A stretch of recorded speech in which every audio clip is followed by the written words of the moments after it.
suis entrepreneur, j'ai décidé de faire des vidéos pour motiver tous ceux qui pensent qu'on ne peut pas partir des zéros pour s'en sortir.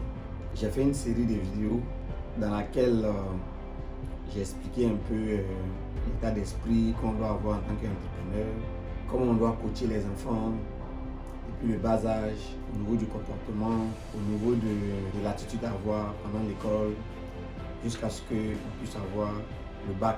Et après les études, il y a un grand problème qui se pose, c'est le problème des stages. C'est connu de tout le monde. Lorsque quelqu'un a atteint le niveau de BTS ou bien peut-être quelqu'un en licence, après avoir validé le diplôme, il faut soutenir. Tout le monde sait que ce pays-là, pour avoir un stage, c'est vraiment compliqué. Il y a des stages qui sont rémunérés, il y a des stages qui sont gratuits. Mais pour avoir un stage, c'est compliqué. Pour avoir un stage, c'est compliqué tout simplement parce que les postulants sont à la recherche des grandes entreprises.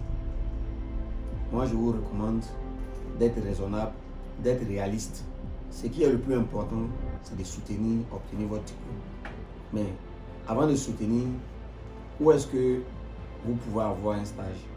C'est très simple. Aujourd'hui, comme voisinage, nous avons des salons de coiffure. Nous avons des quincailleries. Nous avons des supermarchés. Nous avons des petites supérettes. Nous avons des lavages auto. Nous avons des salons de coiffure pour hommes. Tous ces éléments-là, nous avons des maquis, des restaurants et autres. Toutes ces entreprises-là constituent une pépite qui peut permettre à chaque personne d'aller faire un stage.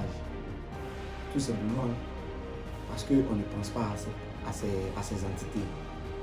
On cherche on réfléchit toujours. Est-ce que tu ne connais pas quelqu'un à la CIE? Est-ce que tu ne connais pas quelqu'un à la SGBCI? Est-ce que tu ne connais pas quelqu'un à Orange? Ou est-ce que tu ne connais pas quelqu'un dans une banque? C'est ça le raisonnement que tout le monde a. Donc pour avoir un stage dans ces entreprises-là, c'est tellement compliqué que les années vont passer, des mois vont passer. Et vous allez vous retrouver dans une situation où ce que vous avez appris au niveau théorique, ça va s'évaporer. Vous allez avoir tendance à oublier tout ce que vous avez appris. Imaginez-vous un seul instant, vous avez fait 2 ans de formation. Et puis après les 2 ans de formation, vous avez fait 2 ans, 3 ans. Vous n'avez même pas pu soutenir parce que vous n'avez pas eu un stage.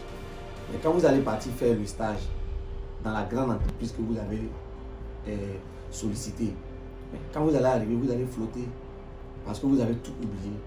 L'idéal, c'est de faire un stage automatiquement après l'obtention du diplôme. Et c'est possible d'avoir des stages dans ces entreprises que je viens, dans ces corporations que je viens d'indiquer. C'est très simple. Vous avez appris des techniques, vous avez appris quelque chose. Lorsque vous allez apprendre, lorsque vous allez arriver dans ces structures où vous allez être en contact directement avec le gérant de l'entreprise ou bien le gérant de la structure, et vous êtes en contact aussi avec vos collègues, avec les clients. C'est l'occasion pour vous de trouver un thème, d'aller voir votre maître de stage ou bien votre directeur de mémoire ou bien votre directeur de stage à l'école pour vous coacher, pour vous amener à soutenir. Une fois que vous avez fini de soutenir, nous allons faire d'autres vidéos pour vous expliquer quelles sont les attitudes que vous devrez avoir pendant votre période de stage pour pouvoir bénéficier des enseignements ou bien pour pouvoir avoir un emploi au moment où vous êtes en train de faire votre stage. Donc, je vous demande de rester connecté pour notre prochaine vidéo et à très bientôt.